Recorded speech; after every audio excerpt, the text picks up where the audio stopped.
Hello everybody, this is Dr. Nadeem. We are with Neelam Path Lectures, the Pursue series. All our lectures are available on YouTube. We also have a Telegram group which you can join, which is very helpful for accessing all lecture related information. We have a Google Drive where the PDF of all lectures are available. These are the disclaimers. And we are with phase 3, which is recorded pathology lectures. And today we have Pursue 21F, which is Immune Disorders Session 2. And we are streaming from AIIMS, Bhubaneswar, India. And today we are going to talk about hypersensitivity. And to talk on that, we have Dr. Amit Kumar Adhya, who's an MD from PGIMER-Chandigarh. Presently, he's a professor in the Department of Pathology and Lab Medicine, AIIMS, Bhubaneswar. An ex-professor from Kalinga Institute of Medical Science, Bhubaneswar. He's got 118 publications in international and national journals. 1 book chapter, 6 funded projects, 21 years of training, teaching and research experience, completed 5 collaborative research projects funded by DBT and BRNS, was awarded the Best Paper Award at IPM conference at 2005. With this, I would request Dr. Amit Kumar Adhya, sir, please start your lecture on hypersensitivity. All yours. Thank you so much. Hello students. In this video, I shall be talking about hypersensitivity reactions. The immune disorders can be classified into 3 distinct types of disorders: the hypersensitivity reactions, autoimmune disorders, and the immune deficiency disorders. We shall be talking about autoimmune and the immune deficiency disorders in subsequent videos. Here we shall focus on the hypersensitivity reactions. Hypersensitivity literally means an excess sensitivity or response of our immune system to a given antigen. It usually results from an imbalance between the effector mechanism of immune response and the control mechanism that serve to normally limit such response. There are 4 types of hypersensitivity, type 1 to type 4. Let us see each of them one by one. The type 1 hypersensitivity is also known as the immediate type of hypersensitivity. Immediate because the response occurs immediately after the exposure of the antigen. A few terms which we need to understand here. When this response is localized to a particular organ, it is known as allergy. Whenever this response is systemic, it is known as anaphylaxis. An allergen is any substance which could be endogenous, that is from inside the body, or could be some exogenous substance which elicit an allergic response. Examples of type 1 hypersensitivity are numerous. Some of them are like allergic conjunctivitis, the asthma, gastroenteritis, allergic dermatitis, allergic rhinitis, etc. Let us see how this hypersensitivity reaction occurs. The pathogenesis. Usually this reaction is seen in a previously sensitized individual.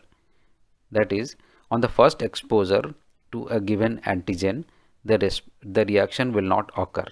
Rather, on the first exposure, the immune system is sensitized to the antigen, and the response occurs in the subsequent or the second exposure to the antigen, and then later on it continues. If you see here that in the statement there are 3 or 4 words which are highlighted in red. Those are the words which you need to remember. So the reaction occurs only if there is a previous sensitization. 1. The reaction is due to production of antibody by plasma cells, and those antibodies are mostly the immunoglobulin E type. And the reaction is brought about by the cell known as the mast cell. The mast cells are present in all the tissues of our body. These are similar to the basophils. You have also read about mast cells during the inflammation chapter. And this response is particularly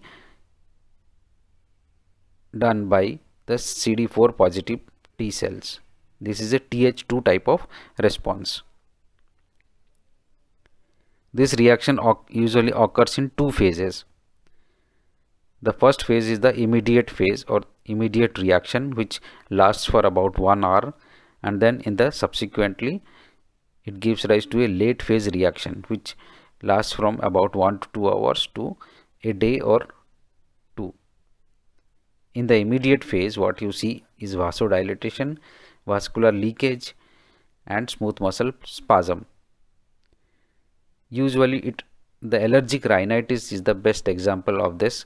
So whenever the exposure occurs to any allergen such as a pollen or dust, the hypersensitivity type 1 occurs and immediately the patient suffer from rhinorrhea, that is production of mucus from the nose, that is due to vascular leakage, and there is redness and irritation in that area which is due to mostly vasodilatation. Muscle spasm, the smooth muscle in the walls of the bronchus can undergo spasm and give rise to what is known as the asthma. In the late phase, which occurs after 1 day of exposure, the tissue is mostly infiltrated by cells such as eosinophils, neutrophils, basophils, monocytes, and the CD4 positive T cells. They lead to destruction, tissue destruction, and further damage. If you look at this flow, the diagram, you will see how the type 1 hypersensitivity occurs. In the first phase, the epithelium is exposed to the allergen. Here the example of pollen which is exposed to the ciliated mucosal or respiratory epithelium is given. The pollen enters into the respiratory epithelium and it is phagocytosed by the dendritic cell. This occurs in the first exposure. The dendritic cell processes the pollen and with the help of MHC molecule presents the antigen to the naive T cell. A naive T cell is a cell which has not encountered an antigen previously. So once it is exposed to this antigen, it turns into a TH2 type of cell and gives rise to a TH2 type of T cell response. As we have seen previously also, the main function of this TH2 type of cell is to present the antigen to B cell and activate the B cell. The B cell then transforms into a plasma cell and starts producing immunoglobulin.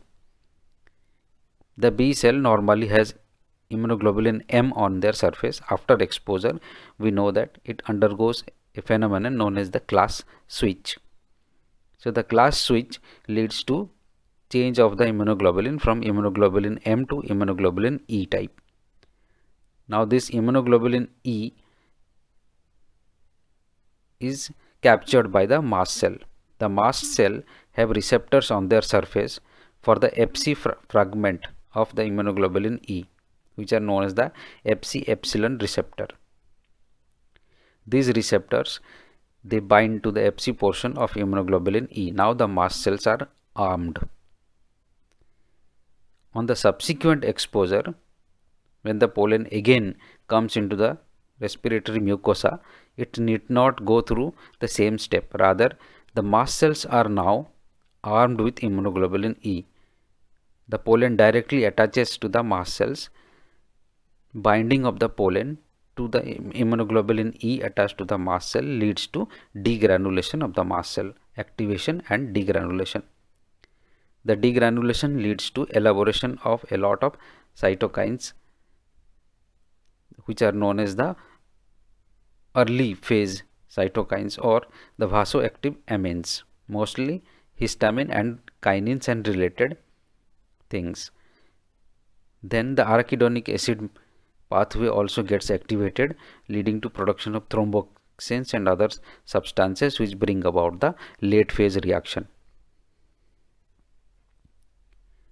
The same thing is depicted in this picture. The mast cell is armed with immunoglobulin E. On binding to the pollen, there is cross-linking of two adjacent immunoglobulin E leads to activation of the mast cell, which leads to degranulation. Degranulation liberates the preformed substances such as histamine and proteases. The same stimulus can also lead to arachidonic acid metabolism, which lead to production of prostaglandins, leukotrienes, platelet activating factors. The preformed antibody the preformed cytokines usually lead to the immediate phase response, whereas the late phase response is brought about by mostly leukotrienes and platelet activating factor. The late phase reaction is also characterized by production of a lot of chemotactic factors for eosinophils known as the eotaxin and interleukin 5. Under the influence of these chemotactic factors, eosinophils tend to accumulate within the tissue. So eosinophilia, tissue eosinophilia, blood eosinophilia are characteristic features of individuals who suffer from type 1 hypersensitivity or allergy.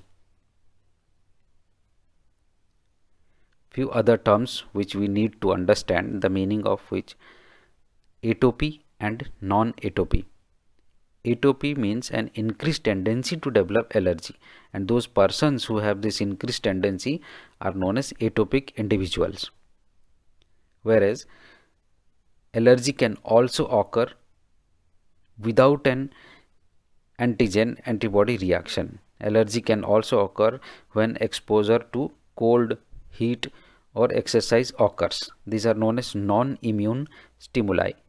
In this case, the Th2 cells or the immunoglobulin E are not responsible for the allergy. Here, the physical agents such as cold and heat can directly lead to degranulation of the mast cells, leading to type 1 hypersensitivity. Such an allergy is known as a non-atopic allergy. Now, there is a hypothesis called the hygiene hypothesis. This says that too much hygiene in childhood may increase allergies in later life.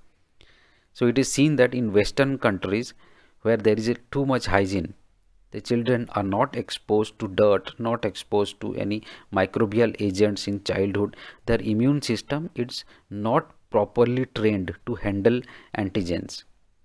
So in the later life, when they are exposed to allergens such as pollen, they tend to develop hypersensitivity reactions because the immune system is not trained. The immune system reacts vigorously to any external agents. So this is hygiene hypothesis. Then we have a systemic type of allergy known as anaphylaxis. This usually occurs due to administration of foreign proteins such as anti-serum. Previously, anti-sera were used to treat rabies and other types of diseases, but now they are not used. Many hormones like growth hormone and others can also give rise to anaphylaxis, but most commonly anaphylaxis occurs when injectable IV drugs such as penicillin and its compounds like cephalosporins, or sometimes to local anesthetic agents they are given, they lead to anaphylaxis. So for this reason, before giving such drugs to the patient, usually a history of allergy is taken or a skin test with a diluted dose of the same allergen is done. But please remember that anaphylaxis can also occur with that small dose of drug during the process, and hence you should always be prepared to deal with anaphylactic reactions while giving the injection also. So that was type 1 hypersensitivity reaction. Type 2 hypersensitivity reaction is also known as antibody mediated hypersensitivity reaction. It can occur in 3 different forms. The first form occurs where the antibody acts as opsonins and help in phagocytosis. Because this is an antibody mediated reaction, so antibody plays a major role. The examples of which are transfusion reactions, erythroblastosis fetalis, autoimmune hemolytic anemia, and heptane induced hemolysis. What happens in these disorders is that when a foreign antigen is encountered by the immune system produces antibodies. The antibodies tend to bind to the foreign antigen.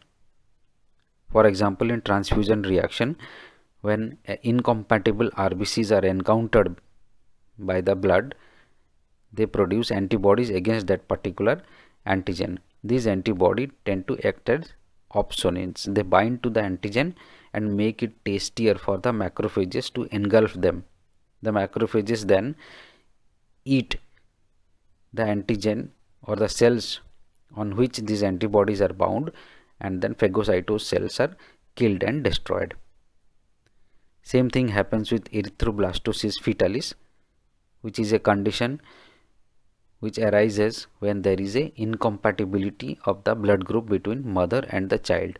Usually the mother is Rh negative and the baby is Rh positive, and it occurs only in the second pregnancy, because in the first pregnancy, if the child is Rh positive, then the RBCs of the child enter into the maternal circulation and the mother mounts an immune response against it, and Rh antibodies are created. These Rh antibody keep circulating in the mother's blood. If in the subsequent pregnancy the fetus is again Rh positive, then the antibodies can cross through the placenta, because antibodies are immunoglobulin G type, and immunoglobulin G is the only type of antibody which can cross through the placenta. So they can cross through the placenta and enter into the fetal body, causing massive hemolysis. That gives rise to erythroblastosis fetalis. The name erythroblastosis because due to this massive hemolysis, a lot of extramedullary hematopoiesis starts in the baby, and everywhere in the organ you will find presence of erythroblasts or the precursors of erythroid cells, and the baby also swells up due to edema. A heptin induced hemolysis is basically heptin are proteins or external agents which get deposited on cell surfaces, mostly on RBCs, and the antibody they bind to these heptins, and the RBCs are then engulfed and removed, destroyed by the macrophages. That is a heptin induced hemolysis. The second way how this type 2 hypersensitivity can occur are the antibodies. They act as complement activators. We all know that the Fc receptors of the antibodies which are produced against the antigen can be recognized by neutrophils. Neutrophils, when activated, elaborate a lot of reactive oxygen species intermediates which cause destruction, tissue destruction. On the other hand, binding of antigen with antibody is also a stimulus for the complement system. The complement system also gets activated, and the complement fractions like C5a and C3a are produced, which are also known as anaphylotoxins. This causes a lot of inflammation and tissue injury. Glomerulonephritis, which is a disease of the glomeruli, that is inflammation of the glomeruli of the kidney, are mostly caused by this method of hypersensitivity. Another thing which is important, the vascular rejection. Rejection means when you give a transplant to any patient, such as kidney transplant, the host's immune response identifies or recognizes the kidney as foreign and mounts a immune response against it. There are various types of immune responses which you will learn later. One type is vascular rejection, that is the endothelium cells of the transplanted kidney are attacked by the antibodies. A third way of antibody mediated hypersensitivity is antibody mediated cellular dysfunction. Here the antibody do not cause inflammation, neither they cause lysis of the cell. Rather, the antibody themselves act as activating molecule. For example, in myasthenia gravis. In myasthenia gravis, antibodies are formed against the acetylcholine receptor. They bind to this receptor and do not allow acetylcholine to bind to the acetylcholine receptors. So they act as blocking agents. They block the binding of acetylcholine and has caused muscle weakness. That is what is known as myasthenia, weakness of the muscle, and gravis means a grave or severe weakness of the muscle. On the other hand, in Graves' disease, the antibodies, they act as stimulating molecule. They bind to the TSH receptors and they themselves start behaving like thyroid stimulating hormone. They stimulate the thyroid cells to produce a lot of thyroxine, and patient develops hyperthyroidism. that is Graves' disease. So there is a list of different type of immune mediated diseases due to the type 2 hypersensitivity. I would advise you to stop here and go through the list.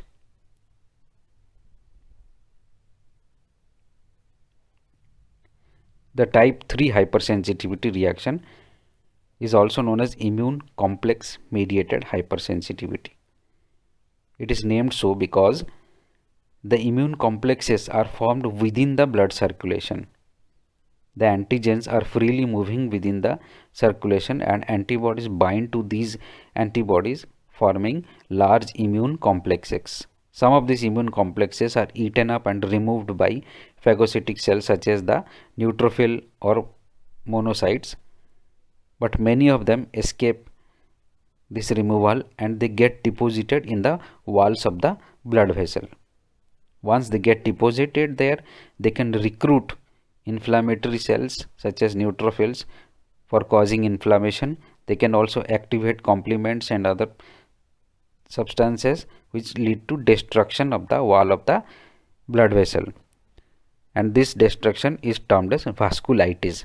So vasculitis is the hallmark feature of type 3 hypersensitivity reaction. Now how it is different from type 2?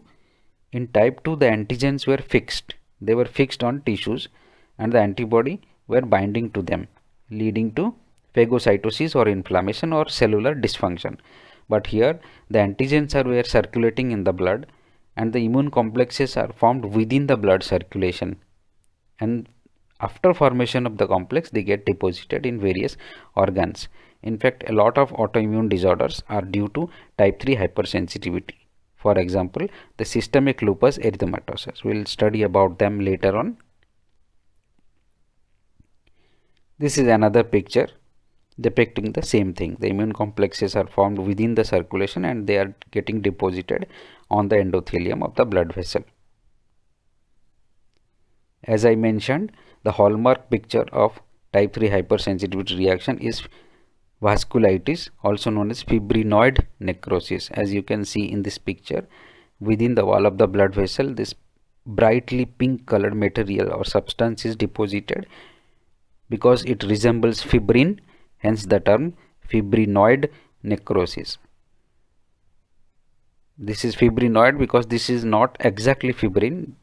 Due to destruction of the endothelium, many of the plasma proteins they leak into the wall of the blood vessel and get deposited. When we stain it with hematoxylin and eosin, they appear as bright pink deposits. Here we have some examples of type 3 hypersensitivity reactions. As I mentioned, systemic lupus erythematosus, post-streptococcal glomerulonephritis, and a lot of other types of reactions can occur. We will read about each of them separately subsequently, but here I will talk about two things, that is, one is serum sickness and the Arthus reaction. Serum sickness can be acute or chronic. As the name suggests, this occurs when serum from other person or from some animals are injected into the human beings. This was previous practice when the anti-rabies serum or some other serum was given to patient for treatment of certain diseases. But this practice is no longer done because the serum acts as a antigen, because the serum contains a lot of protein that acts as a antigen for our immune system, and that leads to formation of immune complexes within the blood circulation. So this practice has been discontinued. Nowadays we don't see cases of serum sickness. Arthus reaction is a localized form of type 3 hypersensitivity where some antigens, drugs or something is when injected into the skin, they lead to formation of immune complexes. The antibodies were already circulating in the blood, they leak through the blood vessel to the outside into the subcutaneous tissue where they bind with the antigens which was injected into the skin, and then it leads to formation of immune complexes and activation of the complement and inflammatory pathway lead to tissue destruction, including vascular injury, which is known as vasculitis. This vasculitis, because causes endothelial damage, can lead to thrombosis within the blood vessel, leading to occlusion and ischemia of the skin. Hence, skin necrosis and ulceration is a common feature which you see in this kind of reaction, Arthur's reaction. The type 4 hypersensitivity, on the other hand, is a T cell mediated hypersensitivity. Rest of the threes were mediated by antibodies. The first one was mediated by immunoglobulin E. Second one, mostly IgG and IgM type antibodies take part. In the third type, again IgG is the predominant antibody. But here in type 4 hypersensitivity, here it is purely cell mediated. There are two types, the CD4 mediated inflammation and the CD8 positive T cell mediated cytotoxicity. Let us talk about the CD4 positive cell mediated inflammation. It is also known as delayed type hypersensitivity because the reaction occurs late, after 48 to 72 hours of exposure of the antigen, hence the term delayed type. This is usually a Th1 type of response. Type 1 hypersensitivity was a Th2 type of response, if you remember. In fact, Th17 type of response also occurs in this condition. So both Th1 and Th17 type of responses occur. The best example are the tuberculin reaction and the contact dermatitis. We shall talk about them shortly. So this is what happens in delayed type hypersensitivity. The antigen enters into the body and the Langerhans cells, they capture the antigen. Because they are antigen presenting cell, they will take this antigens, process it, express them with the help of MHC molecules on their surface and show it to the CD4 positive T cells. Now based upon different type of interleukin production, if the interleukin production is interleukin 2 and interleukin 12, then you will get a Th1 type of response. If the interleukin production is mostly interleukin 1, 6 and 23, then the response will be skewed towards a Th17 type of response. But in most cases you get a Th1 type of response. This is what happens in the second step. The response of the differentiated effector T cells arise.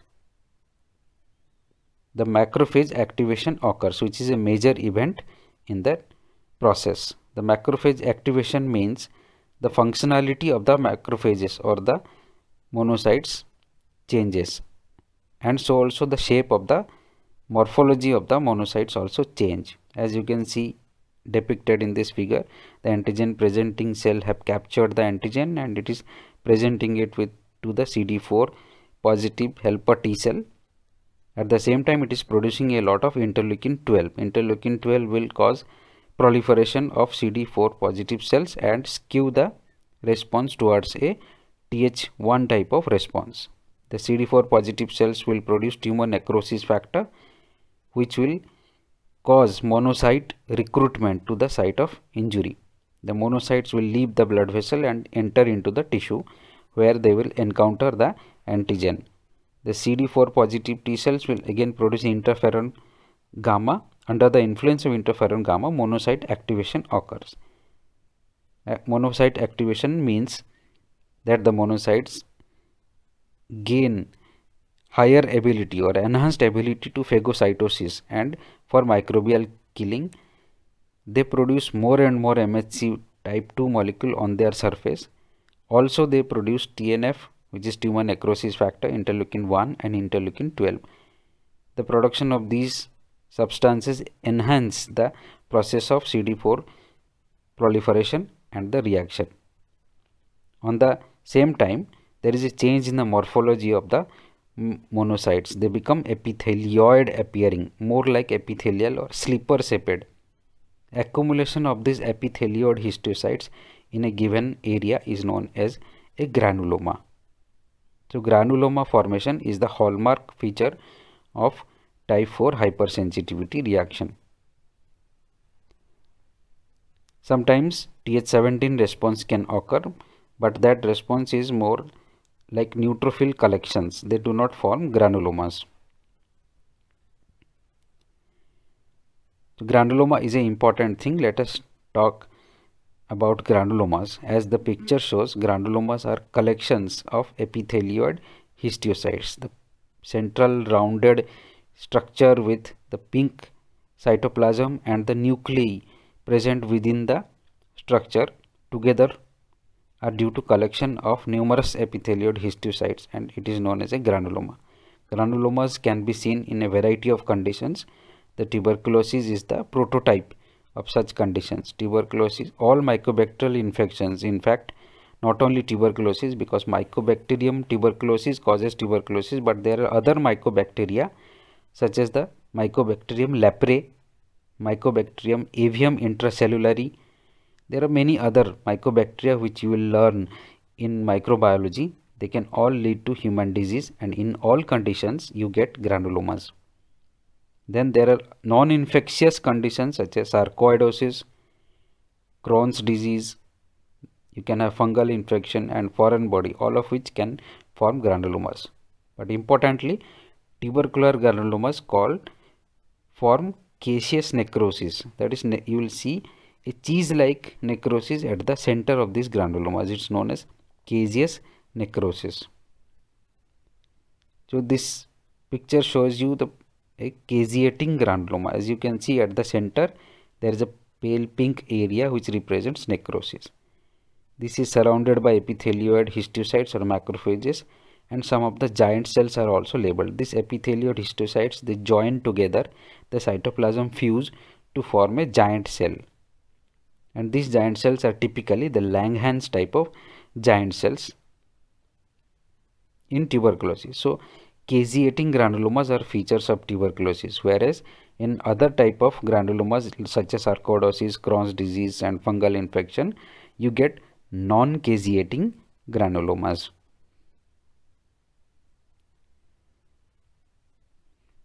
There can be many type of giant cells. In granulomas you see Langhans type of giant cell. As shown in this picture, the nuclei of Langhans type of giant cell are arranged at the periphery in a garland like pattern or a necklace like pattern, whereas there is another type of giant cell known as the foreign body giant cell, where the nuclei are just scattered all throughout the cell. Apart from that, there are other situations where you can have giant cells. One such example is a Teuton giant cell. These Teuton giant cells are usually formed where there is a xanthogranulomas, or they are situations where the cells have engulfed fat. So fat cells is present at the periphery in this picture, and the nuclei are all centered placed at the center in the form of a flower or rosette. Such type of giant cells are known as Teuton giant cells. Apart from that, in the body you can sometimes see tumor giant cells, which are nothing but the multiple tumor cells. They join together to form a giant cell.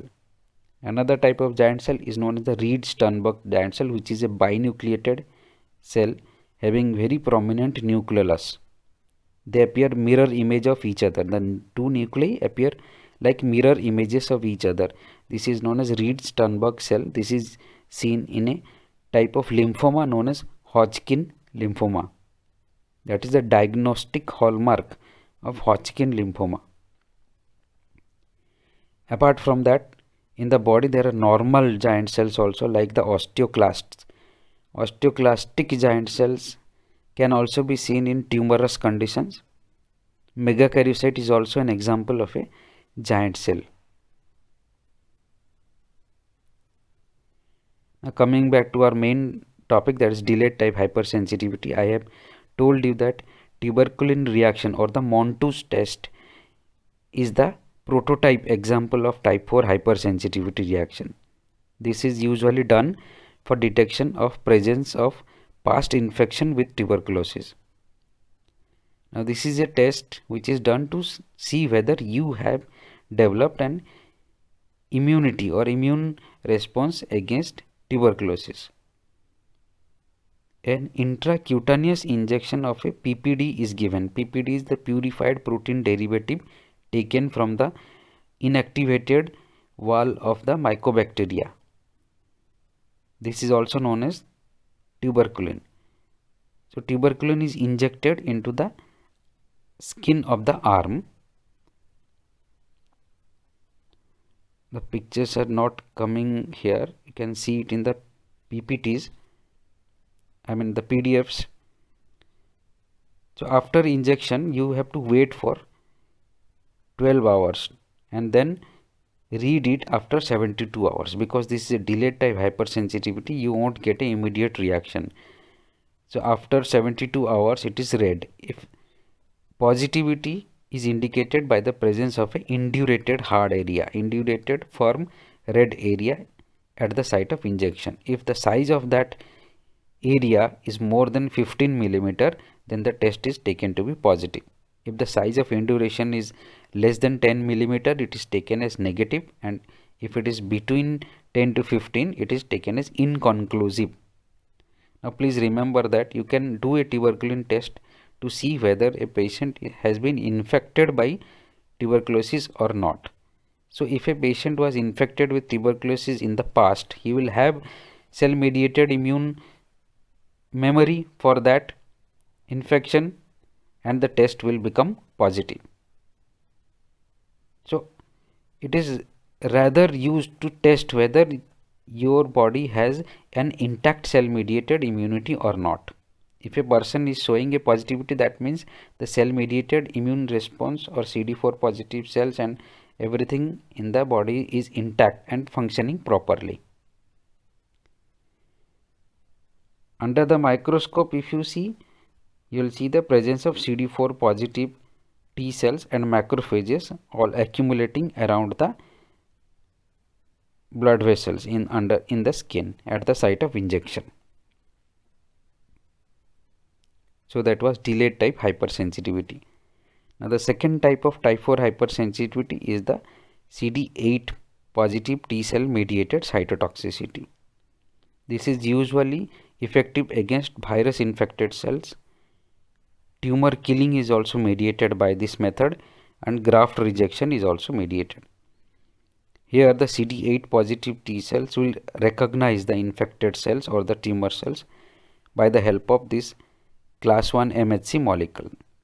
The cell or the antigen presenting cell will display that antigen, viral antigens on the surface with the help of class 1 MHC molecule, and then the T cell receptor of the CD8 cell will engage with the MHC and then recognize the cell as abnormal.